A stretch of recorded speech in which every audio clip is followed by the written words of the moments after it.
மணிப்பூரில் 2027ஆம் ஆண்டு தேர்தல் வரவுள்ளதால் பிரதமர் மணிப்பூர் சென்றுள்ளார் என்று கனிமொழி எம்பி தெரிவித்துள்ளார். தூத்துக்குடியில் ஏஐ தொழில்நுட்ப பயிற்சி கருத்தரங்கில் கலந்து கொண்ட பாராளுமன்ற உறுப்பினர் கனிமொழி செய்தியாளர்களை சந்தித்து பேசினார். அப்போது முதலில் கம்ப்யூட்டர் தொடர்பான பாலிசியை கொண்டு வந்தவர் முன்னாள் முதலமைச்சர் கருணாநிதி என்று கூறினார். மேலும் புதிதாக தேர்வு செய்யப்பட்டுள்ள துணை குடியரசுத் தலைவர் நடுநிலையோடு சிறப்பாக செயல்பட வேண்டும் என்று கருத்து தெரிவித்தார். கூட்டணி பற்றி பேசுவதற்கு முன்பு அவருடைய கட்சி உடையாமல் பார்த்துக் கொள்ள வேண்டும் என்று எடப்பாடி பழனிசாமிக்கு பதிலளித்து பேசினார். மேலும் தேர்தல் வர இருப்பதால் பிரதமர் மணிப்பூர் சென்றுள்ளார் என்று விமர்சித்த எம்பி கனிமொழி வரக்கூடிய 2026 சட்டமன்ற தேர்தலுக்கு விரைவில் தேர்தல் பிரச்சாரத்தில் ஈடுபட உள்ளதாக கூறினார். 2027 தேர்தல் வருகிறது. அது அவருக்கு மணிப்பூரை நினைவுபடுத்தி இருக்கிறது என்று நினைக்கிறேன். அதனால இப்ப கலந்து கிட்னி திருட்டு விவகாரத்தில் எந்த ஆட்சியிலும் இல்லாத வகையில் வெளிப்படைத்தன்மையுடன் நடவடிக்கை எடுத்துள்ளதாக விமர்சனங்களுக்கு அமைச்சர் மா சுப்பிரமணியன் பதிலளித்துள்ளார். சென்னை மாதவரத்தில் உள்ள தனியார் கல்லூரியில் நடைபெற்று வரும் நலம் காக்கும் ஸ்டாலின் திட்ட முகாமை அமைச்சர் மா சுப்பிரமணியன் ஆய்வு மேற்கொண்டு அங்கு வருகை புரிந்த நபர்களிடம் சிகிச்சை முறைகள் குறித்து கேட்டறிந்தார். பின்னர் மாற்றுத்திறனாளிகளுக்கான அடையாள சான்றுகளையும் அமைப்பு சாரா தொழிலாளர்களுக்கான அடையாள அட்டைகளையும் அமைச்சர் மா சுப்பிரமணியன் வழங்கினார். தொடர்ந்து செய்தியாளர்களை சந்தித்த அமைச்சர் மா சுப்பிரமணியன் கடந்த 5 வாரங்களாக நடந்த நலம் காக்கும் ஸ்டாலின் திட்ட முகாம் மூலம் 2,60,910 நபர்கள் பயனடைந்துள்ளதாக கூறினார். மேலும் கிட்னி திருட்டு விவகாரத்தில் எந்த ஆட்சியிலும் இல்லாத வகையில் வெளிப்படைத்தன்மையுடன் நடவடிக்கை எடுத்துள்ள போதிலும் ஆனால் வேண்டுமென்றே அரசியல் உள்நோக்கத்திற்காக அதை பற்றி எதிர்க்கட்சித் தலைவர் எடப்பாடி பழனிசாமி பேசி வருகிறார் என்று குற்றம் சாட்டினார். இந்த அளவுக்கு வெளிப்படைத்தன்மையோட எந்த ஆட்சியிலையும் பண்ணதில்லை. இது அவருக்குமே தெரியும். தெரிஞ்சும் வேணும்னு டெய்லி பேசுறதுங்கிறது அது அரசியல் உள்நோக்கத்திற்காக செய்யப்படுகிற ஒரு விஷயம். விஜய் தற்போது சந்திக்கும் நெருக்கடிகளை தேமுதிகவும் சந்தித்து கடந்து வந்ததாக தேமுதிக பொதுச் செயலாளர் பிரேமலதா விஜயகாந்த் தெரிவித்தார். புதுக்கோட்டையில் செய்தியாளர்களுக்கு பேட்டியளித்த பிரேமலதா விஜயகாந்த் தாவேக தலைவர் விஜய் கேப்டன் விஜயகாந்தை பின்பற்றி வருவதாக கூறினார். மேலும் விஜய் தற்போது சந்திக்கும் நெருக்கடிகளை தேமுதிகவும் சந்தித்து கடந்து வந்ததாகவும் குறுகிய காலத்தில் எதிர்க்கட்சி அந்தஸ்து பெற்ற முதல் தலைவர் விஜயகாந்த் தான் என்று பெருமிதம் கொண்டார். தடைகளை உடைத்து வருவதுதான் வெற்றி என்று கருத்து கூறிய அவர் அதிமுகவில் நிலவும் பிரச்சினை குறித்து கேட்கப்பட்ட கேள்விக்கு எல்லோரும் ஒன்றாக இருந்தால்தான் வளம், பிரிந்து இருந்தால் எப்படி வளம், ஒன்றுபட்டால் உண்டு வாழ்வு என்ற கருத்து கூறினார். இல்ல பயம்லாம் கிடையாதுங்க. இதெல்லாம் நாங்களும் கடந்து வந்தவங்க தான். 20 ஆண்டு காலத்துக்கு முன் நம்ம கேப்டன் முதல் கட்சி ஆரம்பித்த போது என்ன இருந்ததோ அதுதான் நான் இப்ப விஜய்கிட்ட பாக்குறேன். மேபி உங்களுக்கு புதுசா இருக்கலாம். அதிமுக தொண்டர்களை யாரும் பிரிக்க முடியாது என்று அதிமுக முன்னாள் அமைச்சர் செல்லூர் ராஜு திட்டவட்டமாக தெரிவித்தார். மதுரை விளாங்குடி பகுதியில் உள்ள சொக்கநாதபுரம் காளியம்மன் கோவிலுக்கு ரூபாய் 18 லட்சம் மதிப்பீட்டில் அமைக்கப்பட்ட மேற்கூரையை தலைமை தாங்கி திறந்து வைத்த அதிமுக முன்னாள் அமைச்சர் செல்லூர் ராஜு பின்னர் செய்தியாளர்களை சந்தித்து பேசினார். அப்போது விஜயின் சுற்றுப்பயணம் குறித்து விஜயினால் படம்தான் காட்ட முடியும் என்று விமர்சித்தார். புயல் மையம் கொண்டுள்ளது என்று சொல்வார்களே, அதேபோன்று எடப்பாடி பழனிசாமி சென்ற இடங்களில் எல்லாம் மக்கள் மையம் கொண்டுள்ளனர் என்று தெரிவித்த செல்லூர் ராஜு அதிமுக தொண்டர்களை யாரும் பிரிக்க முடியாது என்று தெரிவித்தார். எடப்பாடியார் பொதுச் செயலாளராக இருக்கும் வரை திமுகவுக்கு வெற்றி எளிது என்று உதயநிதிக்கு எழுதி கொடுத்தவர்கள் தப்பாக எழுதி கொடுத்திருப்பதாக விமர்சித்தார். இவர் என்னதான் சொன்னாலும் சரி, படத்துல காமிக்கிற மாதிரி காமிச்சிட்டு போலாமே ஒழிய வேற ஒன்றும் இல்ல. பிரச்சாரத்தை துவங்கியுள்ள தாவேக தலைவர் விஜய்க்கு விசிக தலைவர் திருமாவளவன் வாழ்த்து தெரிவித்தார். கோவை சுங்கம் பகுதியில் உள்ள தனியார் அரங்கில் central bank of India SC/ST ஊழியர்கள் கருத்தரங்கு நிகழ்ச்சி நடைபெற்றது. இதில் விடுதலை சிறுத்தைகள் கட்சி தலைவர் தொல் திருமாவளவன் சிறப்பு விருந்தினராக கலந்து கொண்டு உரையாற்றினார். தொடர்ந்து செய்தியாளர்களுக்கு பேட்டியளித்த அவர் பிரச்சார பயணம் தொடங்கியுள்ள விஜய்க்கு வாழ்த்து கூறினார்.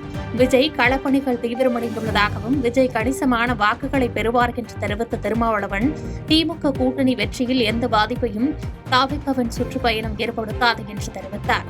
திமுக தலைமையிலான மதச்சார்பற்ற முற்போக்கு கூட்டணி வலுவாக உள்ளது என்று தெரிவித்த அவர் அதிமுக தலைமையில் கூட்டணி இருக்கிறதாக சொல்லப்படுகிறதை தவிர இன்னும் அது வடிவம் பெறவில்லை என்று கருத்து கூறினார். அண்ணாமலை பாஜக கட்சிக்குள்ளேயே ஒரு அரசியல் செய்கிறார் என்றும் அண்ணாமலை நடவடிக்கைகள் நயினார் நாகேந்திரனுக்கு நெருக்கடியை உருவாக்குவது போன்றுதான் தோன்றுவதாக கருத்து கூறினார். இன்று பிரச்சாரம் தொடங்குகிற திரு விஜய் அவர்களுக்கு என்னுடைய வாழ்த்துக்களை தெரிவித்துக் கொள்கிறேன். மகா யோக்கியர்கள் போன்று வேஷம் போட்டு தமிழகத்திற்கு பின்னடைவை தேடித்தந்த அண்ணாமலையின் திருட்டுத்தனமான செயல்கள் வெட்ட வெளிச்சமாகியுள்ளது என்று உயர்கல்வித்துறை அமைச்சர் கோபி செழியன் கடுமையாக விமர்சித்துள்ளார். தஞ்சை அண்ணா நூற்றாண்டு அரங்கில் முதலமைச்சர் கோப்பை மாவட்ட அளவிலான விளையாட்டுப் போட்டிகளில் வெற்றி பெற்றவர்களுக்கு பரிசுகள் வழங்கப்பட்டன. இந்நிகழ்வில் உயர்கல்வித்துறை அமைச்சர் கோவி செழியன் கலந்து கொண்டு வெற்றி பெற்றவர்களுக்கு பரிசுகள் வழங்கி பாராட்டினார். இதனைத் தொடர்ந்து செய்தியாளர்களை சந்தித்த அமைச்சர் கோவி செழியன், மருத்துவம், தொழில் முதலீடு, உயர்கல்வி, பெண்கள் கல்வி என அனைத்து துறைகளிலும் இந்தியாவில் தமிழ்நாடு முதலிடத்தில் உள்ளது என்று பெருமை தெரிவித்தார். மேலும் விளையாட்டுத்துறை அமைச்சரான துணை முதலமைச்சரின் உற்சாகம், ஊக்கம் காரணமாக விளையாட்டுத் துறையிலும் தமிழ்நாடு முதலிடத்தில் இருப்பதாக கூறிய அவர், விளையாட்டுத் துறையில் ஆண்களை விட பெண்கள் மேலோங்கி நிற்பதை தஞ்சை மாவட்டம் உறுதிப்படுத்தியுள்ளதாக தெரிவித்தார். தொடர்ந்து அண்ணாமலை சொத்து குவிப்பு தொடர்பான கேள்விக்கு, மகா யோக்கியர் போன்று வேஷம் போட்டு அரசியல்வாதியாக மாறி தமிழகத்திற்கு பின்னடைவை தேடி தந்தவருடைய அனைத்து திருட்டுத்தனமான செயல்களும் வெட்ட வெளிச்சம் ஆகி இருப்பதாக விமர்சித்தார். மகா யோகியரை போல் வேஷம் போட்டு ஒரு அதிகாரியாக இருந்து அரசியல்வாதியாக மாறி தமிழகத்திற்கு பின்னடைவை தேடி தந்தவருடைய அனைத்து இருட்டுத்தனமான கள்ளத்தனமான செயல்பாடுகள் எனக்கு வெட்ட வெளிச்சமாகிறது. திருப்பத்தூரில் நடைபெற்ற மின் ஊழியர் மத்திய அமைப்பின் கிளை துவக்க விழாவில் கலந்து கொண்டு மாநில பொதுச் செயலாளர் ஜெய்சங்கர் கிளையை துவக்கி வைத்தார். திருப்பத்தூர் மாவட்டம் சிவராஜ்பேட்டையில் உள்ள தமிழ்நாடு அரசு மின் பொறியாளர் அலுவலகத்தில் திட்டத் தலைவர் ஜெயபால் தலைமையில் தமிழ்நாடு மின் ஊழியர் மத்திய அமைப்பின் கிளை துவக்க விழா நடைபெற்றது. இந்த விழாவிற்கு சிறப்பு அழைப்பாளர்களாக மாநில பொதுச் செயலாளர் ஜெய்சங்கர் மற்றும் மாநில செயலாளர் ஜோதி ஆகியோர் கலந்து கொண்டு புதிய கிளையை துவக்கி வைத்தனர். நிகழ்ச்சியை தொடர்ந்து செய்தியாளர்களிடம் பேசிய பொதுச் செயலாளர் ஜெய்சங்கர், மின் வாரியத்தில் உள்ள 1.24 லட்சம் காலி பணியிடங்களை நிரப்ப வேண்டும், பணியாளர்கள் பற்றாக்குறை உடனடியாக நிரப்ப வேண்டும் எனவும் கேட்டுக் கொண்டார். தொடர்ந்து மழைக்காலங்களில் மின்சார தேவையை பூர்த்தி செய்வதற்கு புதியதாக 5000 பணியாளர்களை நியமிக்க வேண்டும் என்று கூறிய அவர், தினக்கூலியாக வரும் பணியாளர்களுக்கு 750 ரூபாய் வழங்கப்பட வேண்டும் என்று வலியுறுத்தினார். மாறாக நாங்கள் கோரிக்கை வைக்கின்றோம், கள உதவியாளர்களை எண்ணிக்கை கூட்டி அறிவிக்க வேண்டும், எடுக்க வேண்டும். அதே பணிகளை செய்கின்ற பிரிவாளர்கள் இருக்கிற ஒப்பந்த ஊழியர்களை அடையாளம் கண்டு ஒரு 750 ரூபாய் தினக்கூலி என்பது கொடுத்திட வேண்டும். வேலூர் மாவட்ட காவல் கண்காணிப்பாளர் அலுவலகத்தில் காணாமல் மற்றும் திருடு போனவைகளில் மீட்கப்பட்ட 50 லட்சம் ரூபாய் மதிப்புள்ள 250 செல்போன்கள் உரியவர்களிடம் ஒப்படைக்கப்பட்டது. வேலூர் மாவட்டம் சத்துவாச்சாரியில் மாவட்ட காவல் கண்காணிப்பாளர் அலுவலகம் மாவட்ட காவல் கண்காணிப்பாளர் மயில் வாகனம் காணாமல் போன மற்றும் திருடு போனவைகளில் மீட்கப்பட்ட 50 லட்சம் ரூபாய் மதிப்புள்ள 250 செல்போன்களை உரியவர்களிடம் ஒப்படைத்தார். இதனைத் தொடர்ந்து மக்கள் மத்தியில் பேசிய மாவட்ட காவல் கண்காணிப்பாளர் மயில் வாகனம், இதுவரையில் 2000 செல்போன்களை கண்டுபிடித்து உரியவர்களிடம் ஒப்படைக்கப்பட்டுள்ளதாகவும் மக்கள் செல்போனை பாதுகாப்பாக வைத்துக் கொள்ள வேண்டும் என்று அறிவுறுத்தினார். தொடர்ந்து திருடு போன செல்போன் குறித்து காவல் நிலையத்தில் புகார் அளித்தால் தொலைந்து போன செல்போன் உரியவர்களிடம் கண்டுபிடித்து ஒப்படைக்கப்படும் என்று தெரிவித்தார். அதே போல ஏதாவது ஒரு காரணத்தினால மிஸ் ஆயிடுச்சுன்னா அந்த காவல்துறையுடைய பொறுப்பை நாங்கள் எடுத்து செய்யறதுக்கு தயாரா இருக்கோம்.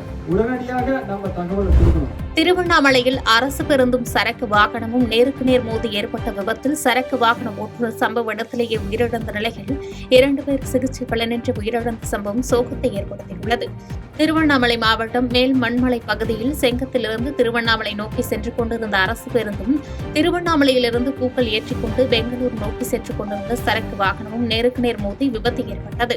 இந்த விபத்தில் சரக்கு வாகன ஓட்டுநர் மணி என்பவர் சம்பவ இடத்திலேயே உயிரிழந்த நிலையில் சரக்கு வாகனத்தில் பயணித்த ஆறுமுகம், அசோக் ஆகிய இருவரும் படுகாயங்களுடன் மருத்துவமனைக்கு அனுப்பி வைக்கப்பட்டனர். இதனைத் தொடர்ந்து படுகாயமடைந்த 2 பேரும் சிகிச்சை பலனின்றி உயிரிழந்த நிலையில் விபத்து குறித்து செங்கம் காவல்நிலைய போலீசார் விசாரணை மேற்கொண்டு வருகின்றனர். மதுரை வாடிப்பட்டியில் கலைஞர் நூலகத்தை அமைச்சர் மூர்த்தி திறந்து வைத்து சிறப்பித்தார். போட்டித் தேர்வுகளுக்கு தயாராகுபவர்களுக்கு திமுக இளைஞரணி சார்பில் மதுரை மாவட்டம் வாடிப்பட்டியில் கலைஞர் நூலகம் இன்று திறக்கப்பட்டது. இதில் வணிக வரி மற்றும் பத்திரப்பதிவுத்துறை அமைச்சர் மூர்த்தி மற்றும் சோழவந்தான் சட்டமன்ற உறுப்பினர் வெங்கடேசன் ஆகியோர் கலந்து கொண்டு ரிப்பன் வெட்டி திறந்து வைத்தனர். பின்னர் நூலகத்தை பார்வையிட்ட அமைச்சர் அங்கிருந்த நாளிதழ் ஒன்றை படித்தார்.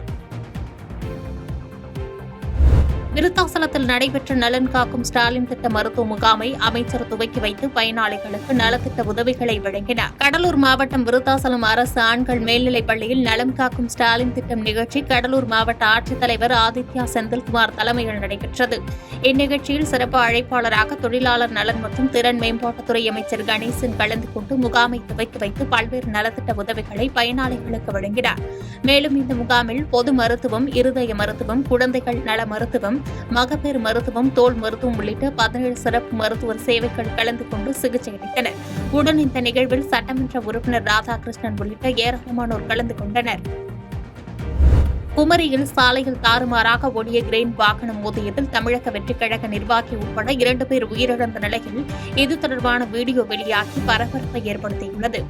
கன்னியாகுமரி மாவட்டம் பொற்றையடி பகுதியில் சாலையில் சென்று கொண்டிருந்த கிரெயின் ஒன்று திடீரென கட்டுப்பாட்டை இழந்து சாலையில் தாறுமாறாக ஓடி வாகனங்கள் மற்றும் சாலையில் நடந்து சென்றவர்கள் மீது மோதி விபத்துக்குள்ளானது. இந்த விபத்தில் 2 பேர் உயிரிழந்தனர். மேலும் ஓட்டுநர் கணபதி உட்பட 4 பேர் படுகாயங்களுடன் சிகிச்சை பெற்று வருகின்றனர். விபத்து தொடர்பாக கன்னியாகுமரி போலீசார் விசாரணை மேற்கொண்டு வரும் நிலையில் முதற்கட்ட விசாரணையில் கிரெயின் ஓட்டுநர் கணபதி மதுபோதையில் விபத்தை ஏற்படுத்தியதாகவும் கிரெயின் மோதி உயிரிழந்த இருவரில் ஒருவரான முகமது ஷான் என்பவர் தமிழக வெற்றிக் கழகத்தின் கன்னியாகுமரி நகர பொருளாளராக பொறுப்பில் உள்ளார் என்பதும் தெரியவந்தது. தூத்துக்குடியில் சுமார் 32 கோடி ரூபாய் மதிப்பீட்டில் அமைக்கப்பட்டுள்ள டைட்டில் பார்க்கில் தற்போதைக்கு 60க்கும் மேற்பட்டோர் பணியாற்றி வரும் நிலையில் இன்னும் 3 மாத காலத்தில் 900 பேர் நேரடியாக வேலைவாய்ப்பு பெறுவார்கள் என்று தமிழ்நாடு சட்டப்பேரவை குழு தலைவர் வேல்முருகன் தெரிவித்துள்ளார். தூத்துக்குடி மாவட்டத்தில் ஆய்வு பயணத்தை மேற்கொண்ட அவர் செய்தியாளர்களை சந்தித்து பேசினார். அப்போது திருச்செந்தூர் சுப்பிரமணிய சுவாமி கோவிலில் இந்து சமய அறநிலையத்துறை சார்பாக 99 கோடி ரூபாயில் நடைபெற்று வரும் பல்வேறு பணிகளை ஆய்வு செய்ததாகவும் தமிழ்நாட்டை சார்ந்த சிவநாடார் திருச்செந்தூர் கோயிலுக்கு வழங்கிய 206 கோடி உபயதாரர் நிதியில் 80% முடிவடைந்துள்ளதாக தெரிவித்தார்.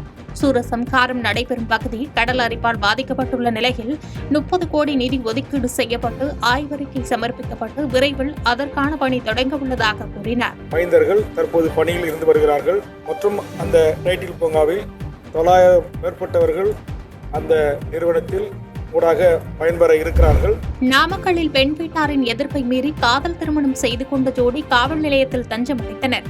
நாமக்கல் ஏஎஸ் பேட்டையைச் சேர்ந்த தண்டபாணி என்பவரது மகள் நந்தினி ராசிபுரம் கோனேரிப்பட்டியைச் சேர்ந்த அஜய் என்பவரை கடந்த 5 ஆண்டுகளாக காதலித்து வந்த நிலையில் நந்தினியின் பெற்றோர்கள் காதலுக்கு எதிர்ப்பு தெரிவித்துள்ளனர்.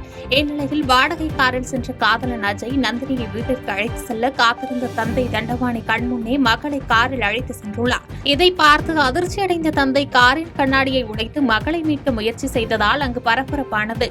இதையடுத்து காதலர்கள் திருமணம் செய்து கொண்டு நாமக்கல் காவல் நிலையத்திற்கு பாதுகாப்பு கேட்டு தஞ்சமடைந்த நிலையில் முன்னதாக பெண்ணின் வீட்டார்கள் காவல் நிலையத்தில் குவிந்ததால் பரபரப்பு ஏற்பட்டது. செய்திகளை உடனுக்குடன் தெரிந்து கொள்ள கீழ்கண்ட கேபிள் மற்றும் டிடிஎச் நெட்வொர்க்குகளில் எம்நாடு செய்தி தொலைக்காட்சியை காணுங்கள். பாதகம் செய்பவரை கண்டால் நாம் பயம் கொள்ளலாகாது பாப்பா. மோதி மிதித்துவிடு பாப்பா, அவர் முகத்தில் உமிழ்ந்துவிடு பாப்பா. அண்மை செய்திகளை உடனுக்குடன் தெரிந்து கொள்ள இணைந்திருங்கள் எம்நாடு தொலைக்காட்சியுடன்.